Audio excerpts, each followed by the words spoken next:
Ladies and gentlemen, the KYREN MONTEIRO Show, Season 2, Episode 3! When I started with this vision, people thought I was a scroll. Now they show me love, you would think I was the plug. Yeah. Now I got the keys and I'ma show you what it is.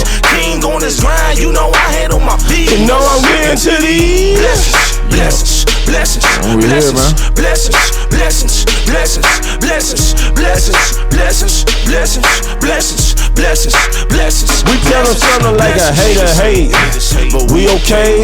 Stacking chips, Frito-Lays. Tell them check the circle, 0 lanes. That's what we tell them. Check the circle, 0 lanes. What's good, ladies and gentlemen? It's your boy KYREN MONTEIRO, man. Welcome to the KYREN MONTEIRO Show, Season 2, Episode 3, man. Hand clap for y'all people out there, right there, that boy. Yo. Hey, man, this an all-star cast right here, man. You know, this like the African Avengers. I'm screaming. Hey, this like the building, man. This the Wakanda forever. We here, man. Hey, man, I'm gonna introduce, man, the squad, man. Some people who near and dear to my heart, man. We got the homies to my left. Go ahead and introduce yourself, bro. Yo, this is Saunders, man. I'm just black man trying to make it in America, man. I feel that. Actively black. feel that. For sure. Once again, to my right, we got. Well, you know what it is, man. It's Big Phreeza in this thing, man. Can I get a hand clap? It is. Hand clap. Yeah. You know, it's Big Phreeza, man. What's going on, man? We back. And then. Sean Chris in the building, man. Yup. Co-host of the Blaze Sports Culture Show, man. Y'all make sure y'all follow us, man. Tap in. We out here, M-Town shit. For sure, boy. For sure, man. Man, it's good to have y'all gentlemen on here. First off, man. Alice, we gonna start with you, man. How life been for you this week so far, man? Yo, man, life has been crazy. A lot of work, balancing the wife, the kids. Man, it's been a lot, but through it all, man, I can still kind of reflect on, that stuff is getting done, bills being paid. For sure. I might be tired, but in spite of all that, I can look at them and be like, all right, they good, so I'm good. So it's kind of it for me. Big Phreeza, man. How life been for you, man, this week? Nah, this week was crazy. But, we here. Like, I feel him, worked a lot. Start to feel it a couple days ago, but we here. Can't complain too much, man. That sound like that 30 plus. That's what that is. I'm piggybacking off of both of them, bro. Like, young. For real, man. How your week been so far, man? It's been a good grind, man, for real. Work and then kids, sports, man. It don't stop, for real. And you got 3 of them actively in sports, right? Actively, bro. So, just trying to get them better, too. As well, it's really full-time job. It don't stop, for real. Man, so we're gonna kick this thing off, getting into this. And how about you? How was your week? You know what? Okay. Thank you. I'm glad that you asked. Gotta ask, man, bro, it's just been a grind. I ain't gonna lie. It's been a lot of podcast production stuff. Sure. I've been trying to take Frequency Canvas. I've really been trying to be like one of the innovators of podcast production in the Midwest. For sure. Because, our city, we 20 years behind on everything. I'm like, God dang, we going to be on time with this one. Like, you know what I'm saying? So, it's like, for real, you a part of a podcast, Phreeza, got a couple in the boy. I don't think I'm gonna talk. I think this the closest brother-in-law right here going to get on the podcast. But, my dude, Johnny Lovely, he got the Chopping It Up podcast. I'm a part of this other podcast called Where We Landed. My church, Greater Second Baptist Church here in the city. Yeah, they launching a podcast for them called Healing Broken Souls. I like that. And so big shout out. Here I find myself, like, it's crazy having an impact on artists for a while now. I'm like, we building a podcast culture locally. So I think that's dope, man. So hand clap, man, to that, man. You dig it. That's a blessing right there, man. Starting with Alice, man, we always gonna start with you, and then we just gonna move down. Oh man, I appreciate that. Let me ask you this, man. I'm gonna ask everybody this question: how was your father growing up, and how does that play into your everyday parenting? I mean, mine was a little different. I had So I had my biological dad when, I was a baby, and my mother. That didn't work out. Appreciate you. That didn't work out. But, mother ended up getting remarried, had a stepdad. I was blessed because most of the time that dynamic can be kind of wild. No, for sure. You got like, man, another guy raising another kid's dad. Right. How that's going to work out. For me, though, I was lucky because my dad and stepdad, I mean, they end up being cool to where they would go do things together and be like, dope. That's super dope. That's like, growth too. Yeah. I mean, for sure. Because I seen how that can play out with, otherwise where it's like that kid end up getting, put in that weird position because of it. Mm-hmm. And so because of that. Sucks, man. Yeah. And so because of that, I was able to, kind of see how that worked, but look at their dynamics to where, for my situation now, draw from that to see how that can play out in the positive, but also kind of learn from some of their mistakes. Because, of course, us men, I mean, we're still going to have clash at times because ideology is going to kind of mix. Right. So just kind of see how they navigated those things kind of helped me now kind of be like, all right, this is what they did. I mean, I'm a stepdad, so I'm able to be like, all right, shoot, what did I have to deal with personally from having a stepdad compared to my dad? And so, now I'm able to kind of put a thought from a child to now being in that position to where I'm kind of opening up to where I'm not as tunneled because it's like, that's a great advantage too, bro. That's a great advantage on your end, though, knowing that you had that experience, you know what I'm saying? So it was like sometimes you could see your stepchild and like,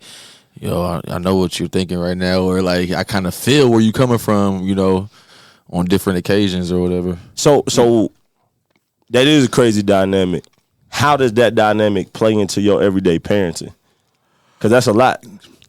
For me, it's a focus on making sure that every kid know that, hey, mine or not doesn't make a difference. Right. Because, like, for me, I was cool with never having kids, personally. So, I mean, it was one to where the family was like, oh, you got a kid? Okay, you got a kid. But FTK, man. Yeah. No, but yeah, so for me, that dynamic is just, it's just, I'm able to lean up on so much of those things just because of how I've experienced and not compared to my other siblings where, I see how they may approach things just because of how their parents' dynamics are. Because technically, all my siblings are half. Right. I mean, I don't be like, hey, that's my half sibling. They're still my sibling. Facts. When it comes to dynamics of parenting, from that aspect, we all have something a little different. But I'm also able to look at, okay, that's what y'all had to go through. All right, mine's a little different because they may have meshed more than how your parents may have meshed to an extent. And so from that, it's just kind of, all right, let me learn from y'all lessons and kind of apply that, which ain't always easy. But, hey, man, take it a day. That's why this thing is called No Manual, all on site, because it definitely is that. Phreeza, now that I think about it, before we, I'm going to piggyback. Young, you answer that, then we're going to piggyback to Phreeza. Because me and Phreeza, we talked about this a little bit. Part one, so quickly, how was your father coming up, and then how does that play into your parenting? And then Phreeza, you right after that. Man, mine was different, man. I actually didn't have a relationship with my real dad until I was 21 plus years old. So, what I'm saying? He missed a lot of that. I've seen him, a couple of times during my younger stages. I could remember times he would come or whatever. So who was that special man that you learned fatherhood from? My stepdad, man, for sure. My stepdad, man, he played a big part. You know what I'm saying? Which at first we didn't click on a lot of. We clicked on sports. That was one of the things that we clicked on. You feel me? So that's why I do give my mom a lot of credit too, because she did play both roles for a long time. You feel me? But when she did meet my stepdad, bro, he did like ease the stuff a little bit, you know what I'm saying? With stuff that I was supposed to do with my pops, I was doing it with him, you feel me? And then I was able to, build a relationship with my pops, just knowing that, life goes on, bro, and trying to be the bigger person in a way, you feel me? So I got a relationship with my real pops right now to this day. So, and I know how it is. I know he wasn't in my life. I know I'm gonna see him when I see him, and it's just that's the type of relationship we have, So I know. I mean, you're a little bit older than me, so I didn't grow up with you my whole life. I know that you were a great dad. So how did that motivate you as a father? How does that play? Because you go hard for your kids. To never be gone, to always be present, like through everything, bro. Like there's not going to ever be a time where they be like, man, where was my dad or something like that. You feel me? Like it's through any circumstances, they already know. So that's and what I felt, I don't want them to feel that. You feel me? So and they don't know. They're not even close to feeling that. You feel me? So it's like they know nothing but love and all that, so that's amazing. Phil, for sure. Phil, for you growing up, how was your relationship with your pops, and how does that play into your relationship now with your children on a day-to-day in parenting? Rocky, because I think like right at teenage years, the whole like the back and forth like custody battle like that right there was just crazy. But for a long time I resented him, and I didn't really know why. I just know like I was with my mom, and there's times I'm like, man, I want my dad, and he not here. Like I go to my homeboy's house, they pops there. You know what I mean? Like you see people that got their pops there. Yeah, like and my situation is a little bit different because like my dad was here. Like I know if I called him, it was drop of a hat. I got you. Come over and get me whatever. I need some money. Like he'll give me whatever he got. So like he was there, but in my eyes, he wasn't there how I wanted him to be. So, but in that, I was still spoiled and having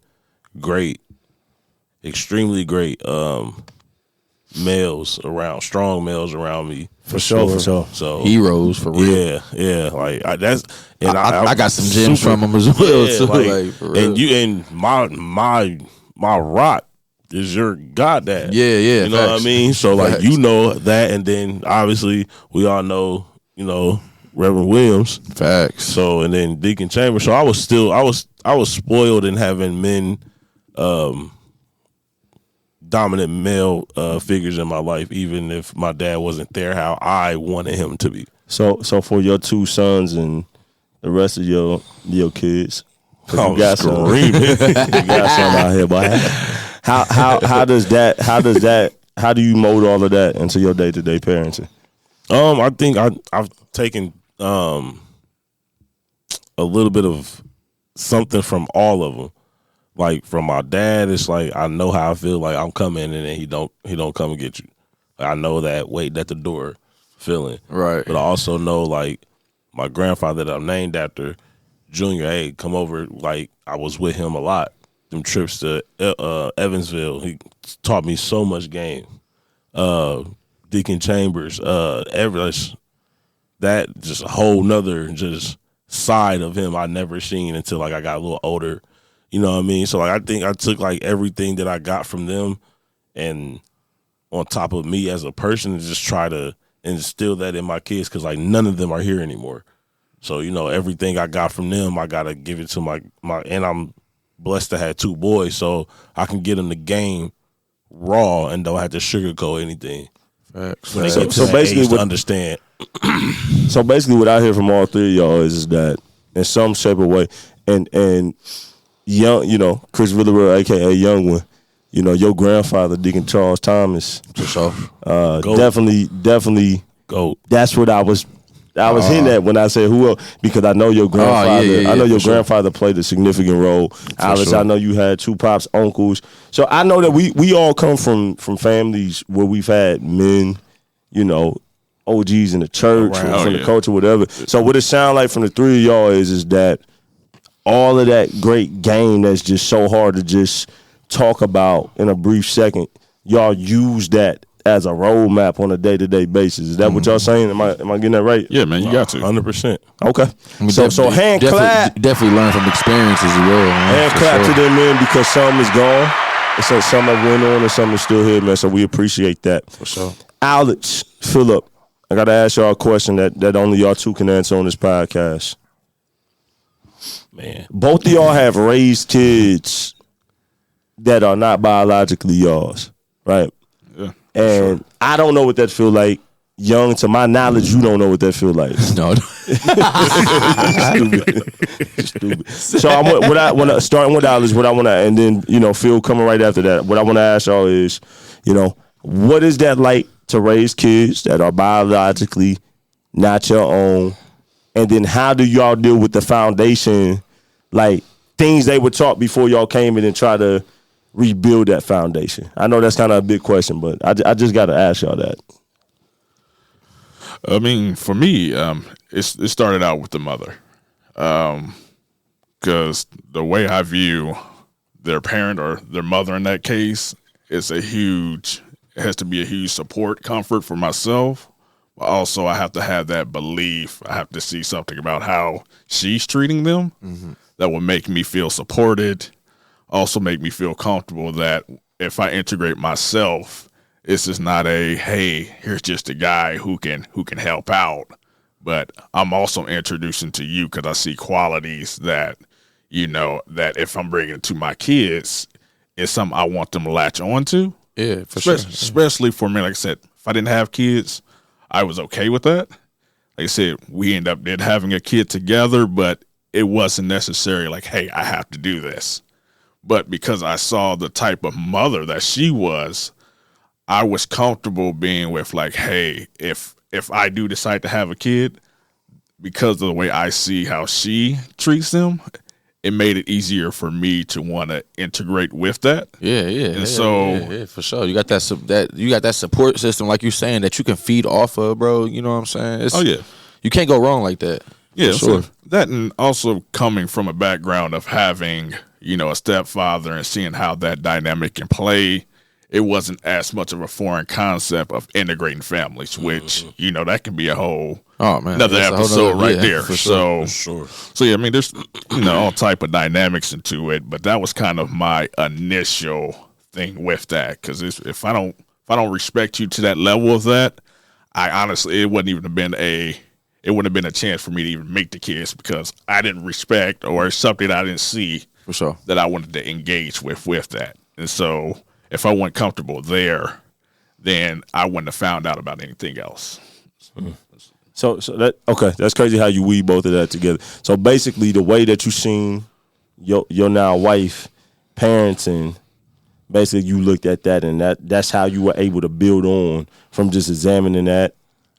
Yeah, I mean, like I said, just because of my dynamics of, like I said, I'm from a big family, so I'm used to a lot of kids, stuff like that. So it's never an issue of, hey, man, I don't like kids. I mean, because of the gaps in ages from me to like my older sibling who's close to 40 years older than me.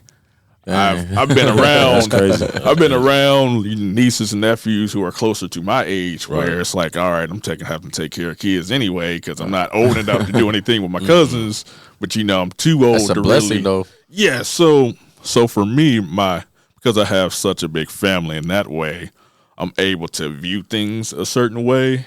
And also, I mean, I've had other relatives who I've seen be in those same situations where I was able to have those conversations like, hey, going into this, what are you getting out of it? Because, of course, I know if it's her, it's them.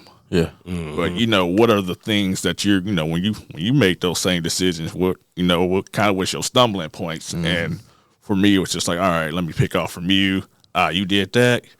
I was about to do that same thing. I'm glad I talked to you. Right. And so that's where something like this, where we're communicating about, hey, man, here's our experiences and stuff like that, comes into play. Because, anybody else going to be listening to this will be like, you know what, you're right. I didn't take advantage of talking to the people who I was able to because of, it might have been pride, ego, anything like that, to where, all right, they did the same thing, took advantage of it, and look how that worked out. And I mean, it can work out for good or bad. Right. But knowing that you have the options of it to do something about it. Man, ego will kill you, man. No, for real. Big Phreeza, you didn't raise kids outside of your biological realm. What has that experience been for you, or what is, whatever it is? And then how did you, take the foundation that they already had and kind of rebuild that and be like, chisel that? Well, it's happened twice. My first time was like a fresh 22 or about to turn 23, single, on spot. Then I get with somebody. She got 3 kids. That's a big shift. It's an enormous shift, right? Shoo. But it seemed like it almost seemed easy though, because like I already had a relationship with one of the kids from working at the boys club. Right. And then so when the other one got cool, so it's just like, oh, this is like our big brother. Yeah. So then then they introduced me to their mom. I'm like, well, wait a minute. How old are you? And then she told me, I'm like, oh, like you, like we right here.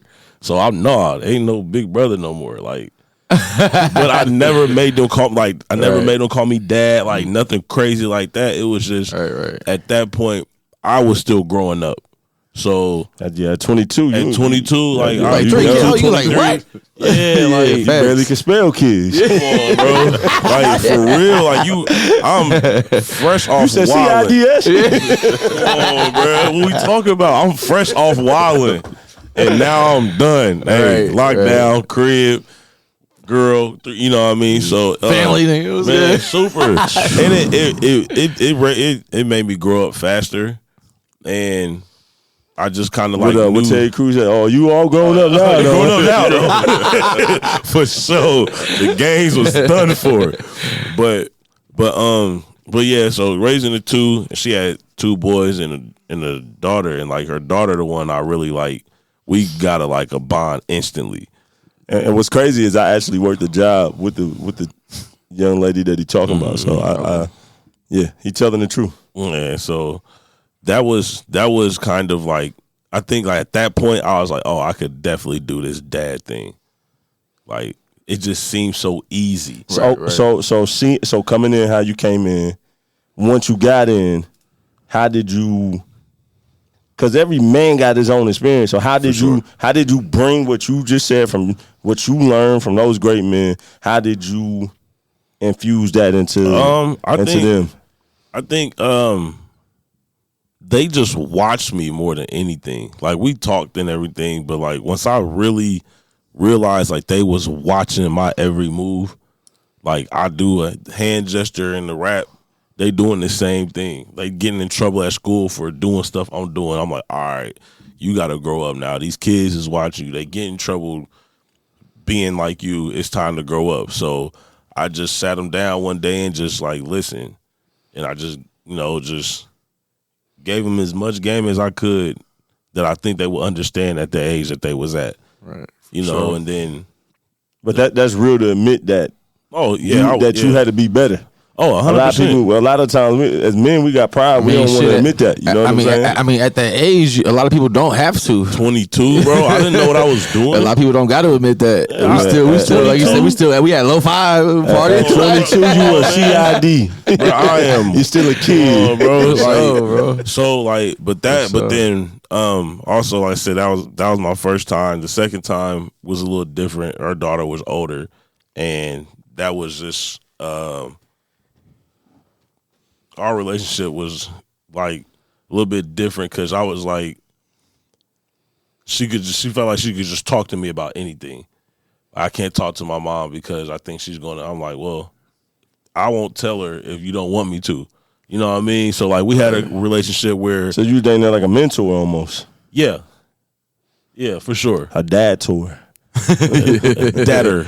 But yeah, that experience was different too though. It's like a lot, man. You realize she was like 12. Yeah, that's what I'm saying. Like So, it's crazy. Like more kids around this area need that. Yeah, bro. It's Marion. It's a lot of people and kids. Like it's a lot of really kids that be going through the craziest stuff, bro. Oh, bro, for sure. in this country. Yeah, Period. I mean, but I'm just saying, just knowing it locally, yeah. bro. And it's how small Marion is, bro. It's a lot of hurt families in this joint, bro. Like for real, and just like I said, it's a lot of grandmas raising kids, bro. Like for real. That's I mean. Grandma's is 37. No, that's a fact. Yeah. That's it. You know what's crazy though? Facts. Like what's crazy is, and I say this before we move to the next point. With y'all too, I commend y'all because, and being able to do that. When I was 18, before me and Jada, my wife, got together, I tried talking to a chick that had already had 2 kids. Keep in mind, she was already a couple years younger than me, so she's still in school, and I'm over there trying to, Play dad. no, heck, no, I ain't trying to play nothing close to that. And every time we chilling and stuff, all her attention went to the kids. So you was trying to At that time, be I just around and not deal with the kids. Yeah, at that time at for 18, sure. I'm like, For sure. bro, whoever I'm gonna be with, gotta have a clean slate. Right. Yeah. Like at 18, I'm like, I still live with my mom. I ain't trying to. Yeah. I'm walking to work. I ain't got no car. and be Like, no dad with you. I wasn't wise at 18, but I was wise enough to know that I'm like, I don't want this. Right. And so I ain't had my daughter till I was like 26, but I felt old because all the homies, y'all had already had kids before me. You know what I'm saying? So I felt like I was late to the party, but it is what it is. Moving on, man, I want to ask y'all this. Because speaking of kids going through stuff, and you know what? We're going to reverse it. Young, we're going to start with you, and then we'll come down. Technology and culture got a huge influence on kids now. On adults too. So what is your opinion on how the culture and technology is influencing kids?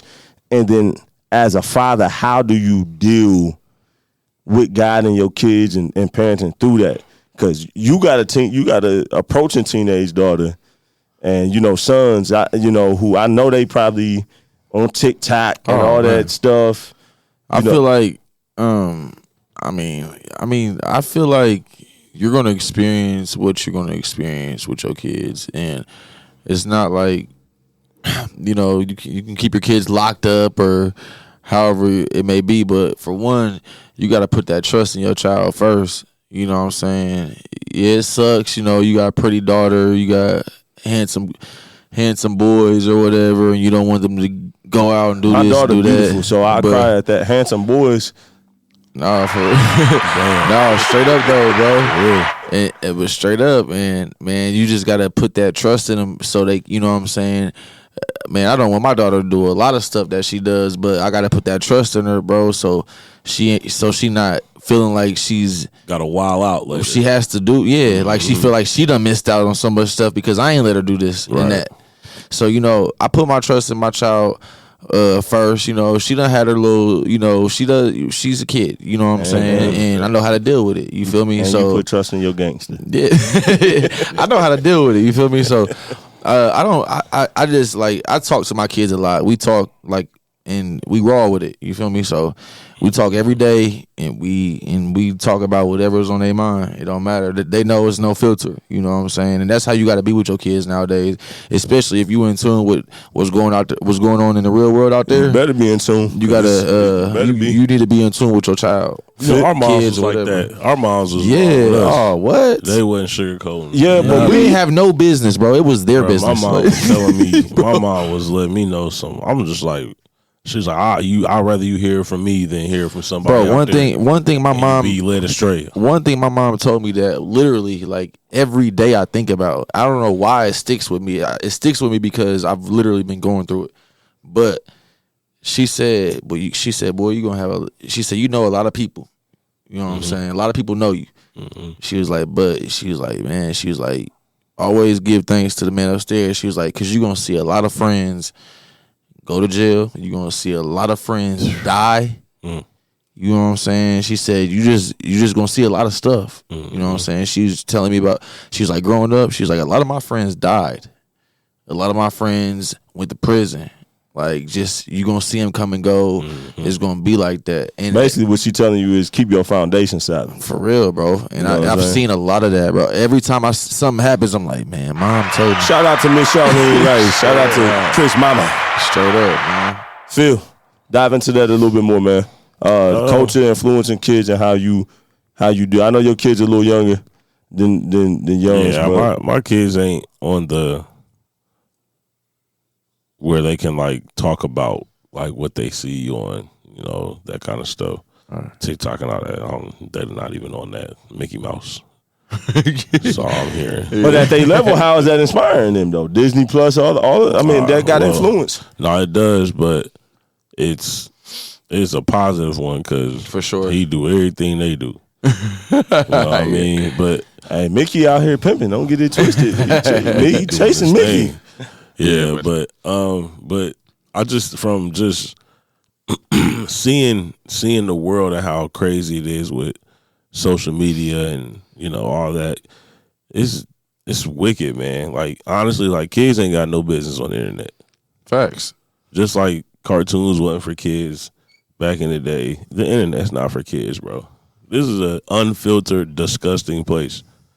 Like you know what I mean? Like they used to have Paul talk about his daughter getting bullied because he ain't won a ring. Yeah, for real. Like, seriously? That's what it come down to? Like, your daughter might get beat up because your dad ain't got a championship ring. Like, that's some stuff. You don't even know your daddy. You know what I mean? But that's like, why is that that something even I got to deal with? right? Like, you know what I mean? So, like, that's just what I'm saying. Like, kids ain't got no business on that at all. All I can say is I agree. Social media not for kids. No, that's facts, bro. That's super facts, and I think it sucks that celebrities have to sometimes.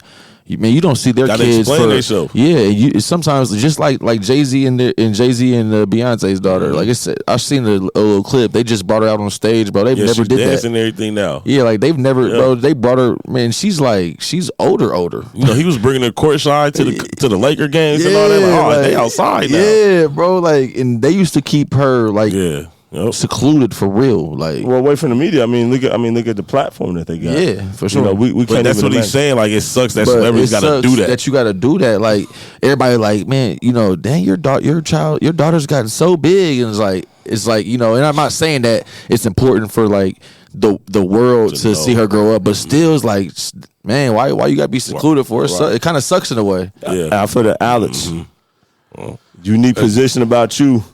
You got 3 teenagers. So when it come to everything we talking about, tell us about that journey, man.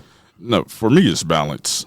Because like you said, as we grow older, it's always going to be something that's going to come that's going to be new and different. And so being able to show them like, hey, it's moderation. All right, well, hey, this is what we're doing for this reason. Let's talk about why you are so entranced with it. Oh, I get it. This is y'all thing. Cool.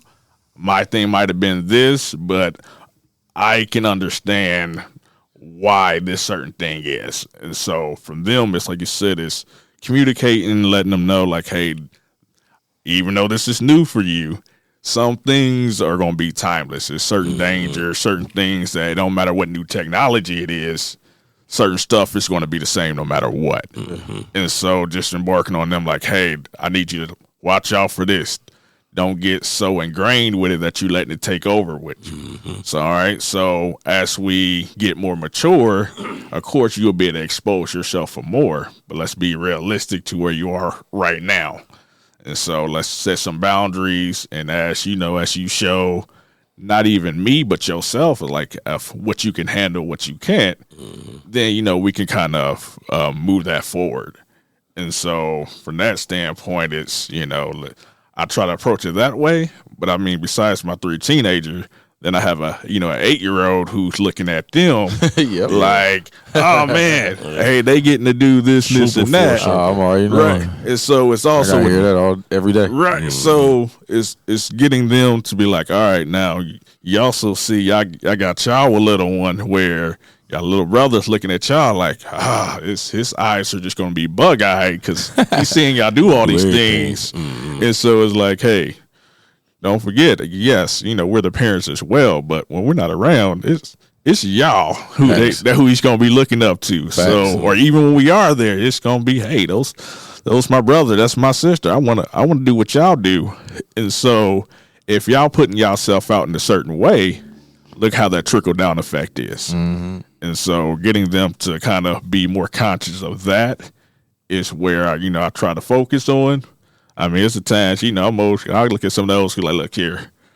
With my daughter, like, girl. Right. Hey, who automatic. Who he is? Not, wow, man. You just can see it. I'd be like, that look like Reggie. Reggie 35. At least 30. At least 30. You have made love to a man? No, sir. You want to? But the no, sir. But to piggyback on what talking that mic for me, Phil. To piggyback off of the like what social media is doing to kids, like it's when I said, internet's not for kids. You remember back in the day, you watch Cartoon Network, Nickelodeon. It'll have some stuff on there like, hey, get a parent, get a guardian or a parent to make you get on the internet. You got to have a parent, blah, blah, blah, blah. Yeah. Now it's just download this app.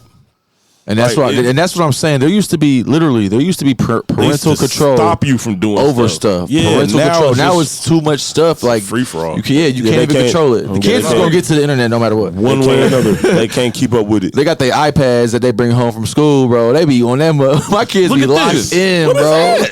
These grown men playing cartoon people. What is this? Let me ask y'all this. Facts. And y'all been giving so much dope content. I'm really just asking questions. I really ain't got to chime in because you just got 3 different perspectives, and I feel like it's holistic for sure.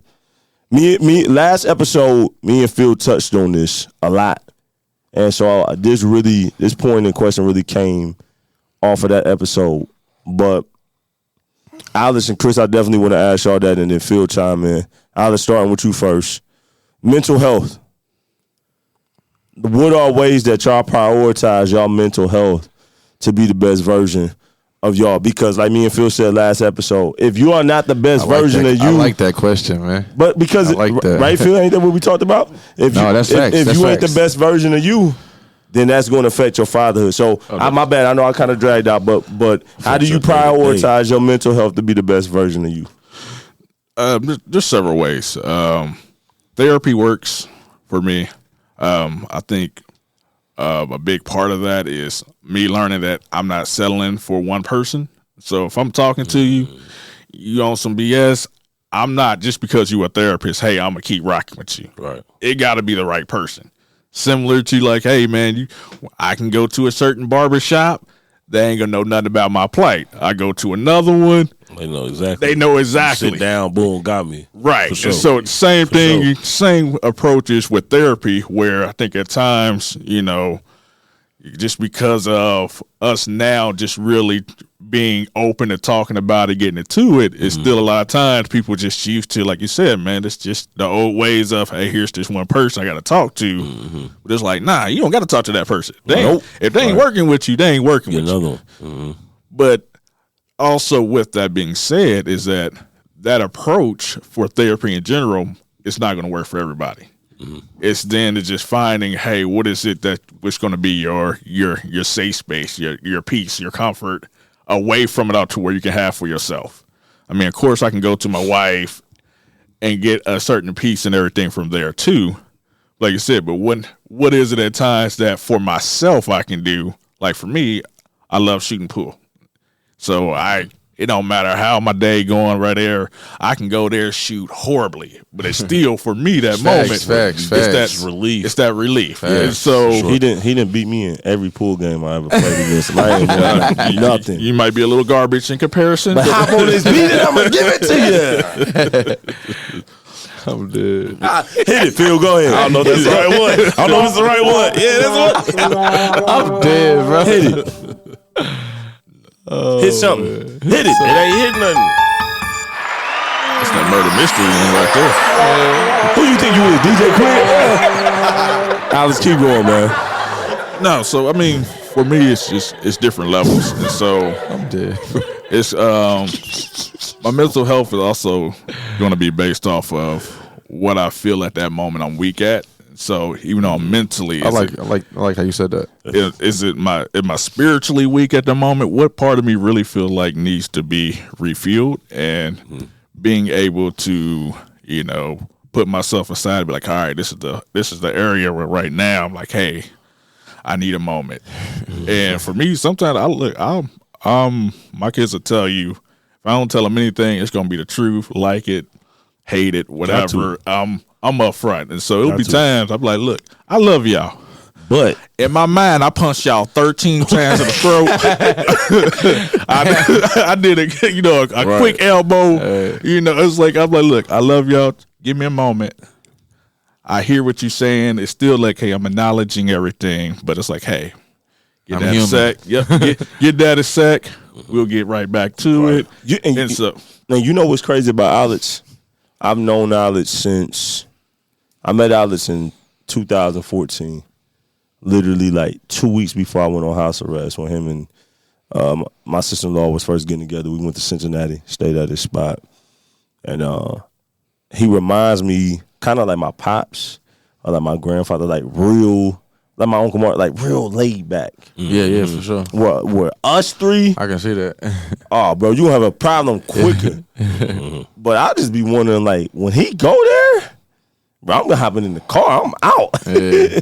You know what I'm saying? Because he's so just seeing the way that he parents as a father, situations where every belt I got, shoes, extension cords, because he done dealt with some stuff, but he just been so mild tone. And I just got a lot of respect for this dude because I ain't gonna lie, I've learned a lot.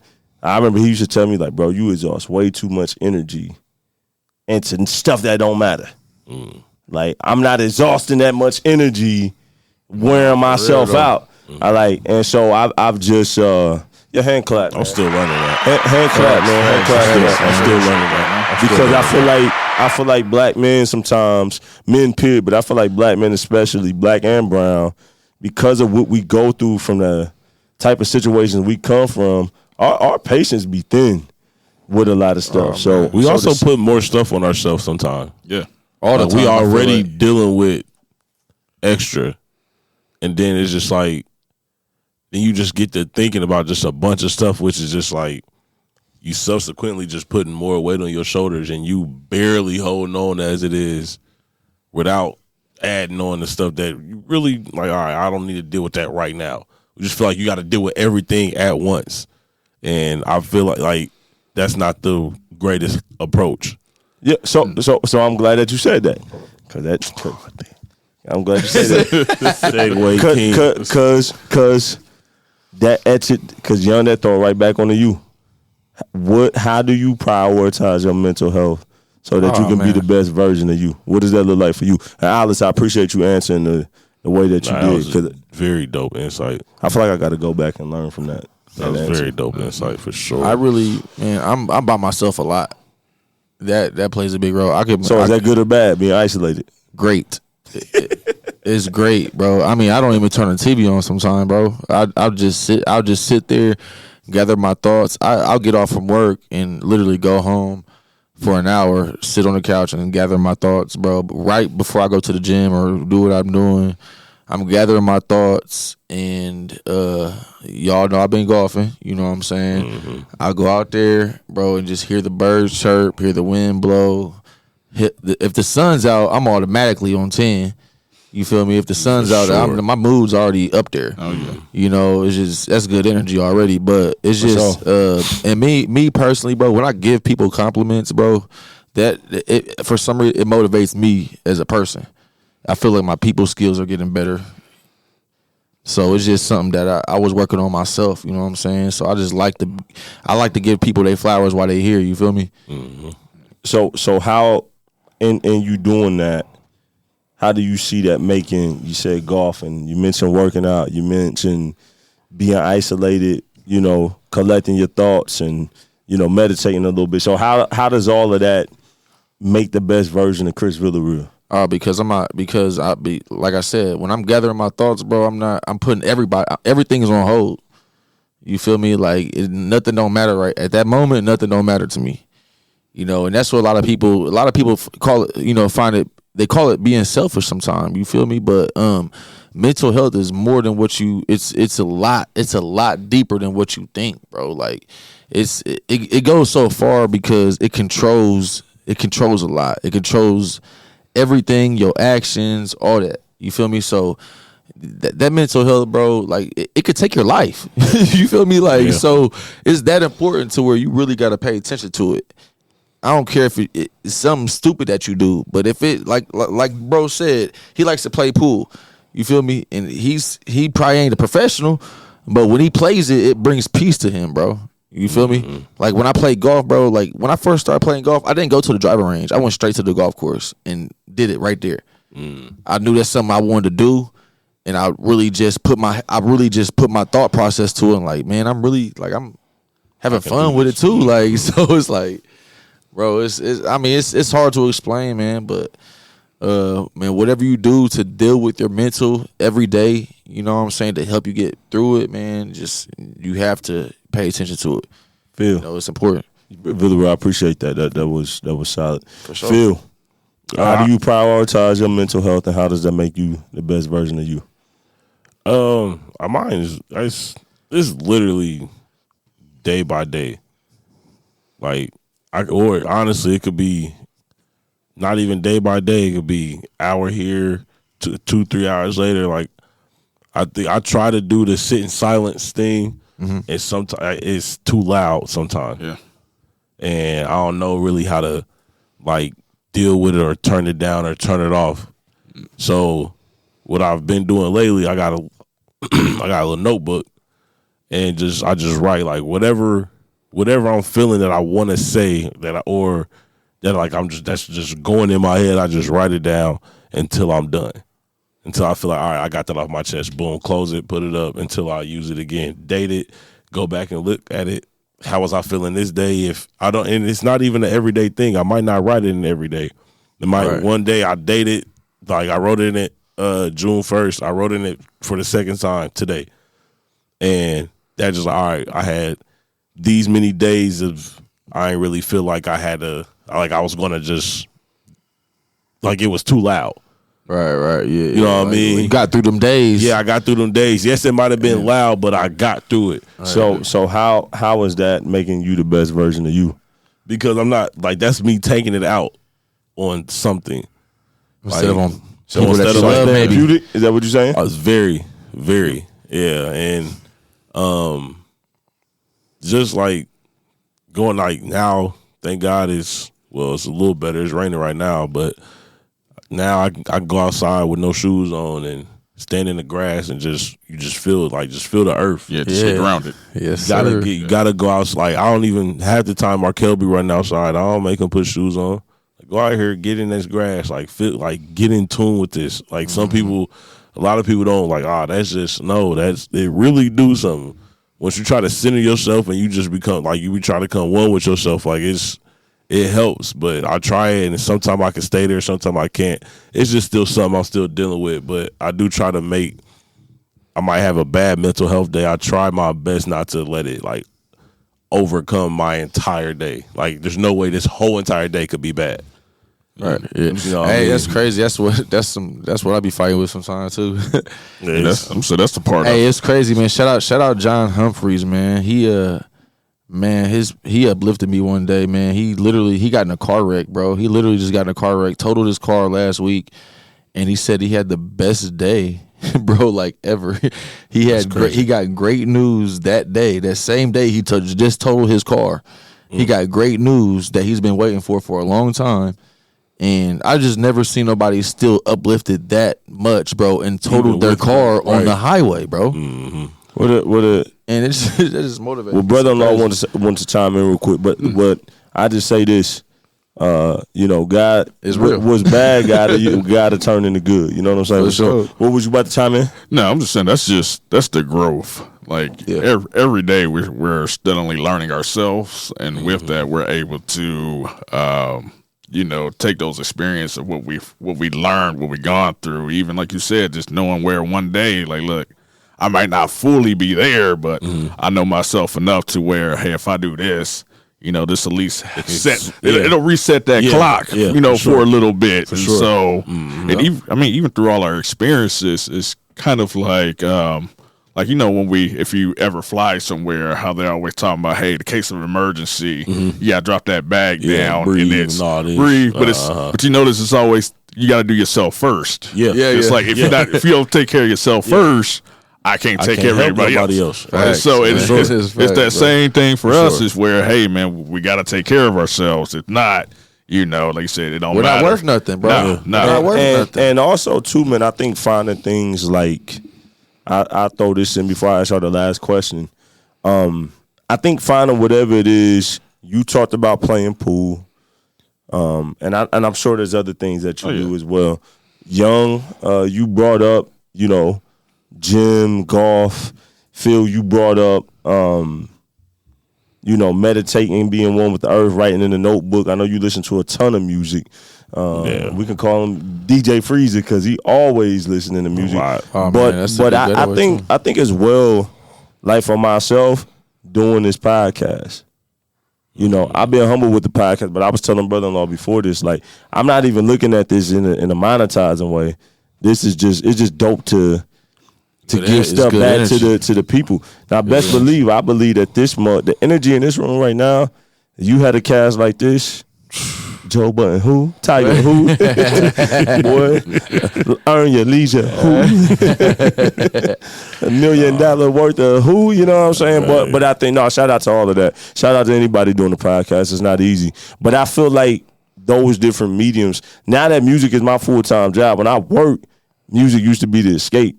But now that that's my job, now it's people get on my nerves in that. So, like, that's why I don't sell beats no more, because making beats is like a video game. I can run it up, but I'm like, I got to keep some kind of aspect fun. Everything can't always be about sending out an invoice. So I enjoy this, right? The purity of this doing podcasts because, like, it's just me staying consistent. But that's about to have to change because we about to turn up. Yeah, it is. I'm going to turn up one time. Got to ask y'all gentlemen before we get out of here. We got to end on some light stuff. For sure. Starting with you, brother-in-law. The joy of being a father, man. What is that for you, man? Man, it's really just being able to influence another life to far exceed anything you could have imagined. And then as that journey progresses, you'll see them take their bumps, they get up, but just kind of just see how that trajectory takes. Yeah. And knowing that, you know, you played a part is in that, you know, which we all strive for it to be that positive, but just to see them accomplishing things. Answer right there, bro. Like, straight up. And that's Phil. Joy of being a father. It sounds crazy, but it's still kind of surreal to me sometimes. Like, I just look like, dang, it's really little Phil right here. Yeah, man. Like, these really little Phil right here. Like, I made, like, you know, it's still, I don't know, like, he about to be fine. They fine. Like, no, like, it's still a part of me that's just like, man, like, I just sit there and look at him and he just look at me. And I know he probably like, bro, what you looking at? And I'm just like, bro, like, you real. Like, you real. You really something I made. You know what I mean? Facts, so, like, facts. just, and, like, the smile and, you know, just to know that, you know, they are breathing and doing well. You know, that's the biggest thing for me, I think. Man, for sure. That's dope. Young one. Man, just joy of being a father, man. What does that look like? I mean, to you? Man, it means the most. It means everything. But the relationship I have with my kids is one of the most important things ever. And I got 3 kids with relationships. My relationships with all 3 of them are different. And it's just we all click the one way. Like when one kid comes in, dad, they want to talk or whatever, I'm locked in with them. I don't hear nothing else. Locked in with them. Go to my next kid. Bam, locked in with them. It's just like that, bro. We not dipping into each other businesses and all this other stuff. I want my kids to be able to come at me with whatever they want to talk about. You know, so it's just, I love it, man. I love being a parent. I think for myself, it's kind of one what Phil said, like my daughter be 7 in October. I'm like, bro, I really helped make a human being. Like, you know what I'm saying? Like, I really had. Time goes way too fast. I think for myself, it challenging me to, like, what kind of legacy I'm going to leave. My pops died at 39. I'm 33. I'm 6 years away from that. I'm like, dog. Yeah. I pray I live to be 1 million. But if it, at 39, like, what, I know how much reverence and love I got for my pops. So I think she doesn't know it, but her pushing me. I think the joy, even though I might be gone a lot, the joy of, like, yo, I'm trying to go hard for you. open them doors and set new generational trends and break generational curses. So I think the joy of that is I've always enjoyed, since we've been teenagers especially, thinking about my legacy. If I die right now at 33, what's the legacy? If this podcast episode was the last thing I'm seen and heard on, what's the legacy? So I think just being able to like have her influence that and check my character and challenge me and show me how much more growth I got. I think the joy of the journey of it. I think that for me, there's joy in the journey of it challenging me. Cause y'all know I'm bullheaded like a mug.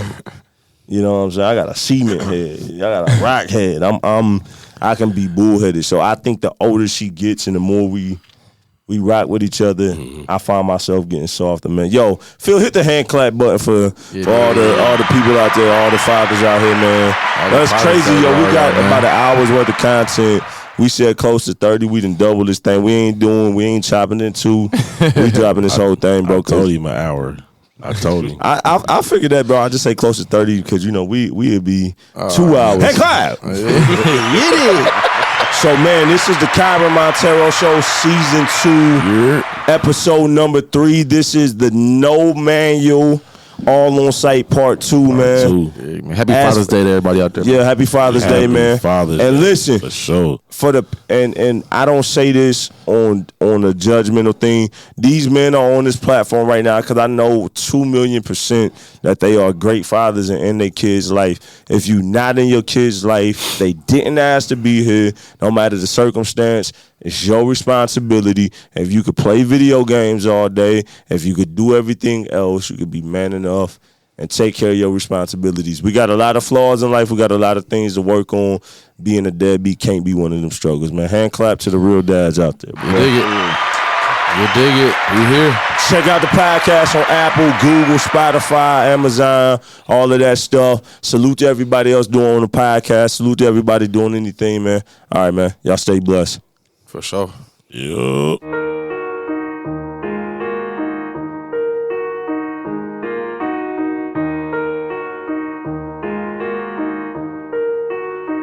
When I started with this vision, people thought I was a scrub. Now they show me love, you would think I was the plug. Now I got the keys and I'ma show you what it is. King on this grind, you know I handle my biz. You know I'm getting to these blessings, blessings, blessings, blessings, blessings, blessings, blessings, blessings, blessings, blessings, blessings, blessings, blessings, blessings, blessings, blessings. Haters hate, but we okay. Stacking chips, Frito Lays, check the circle.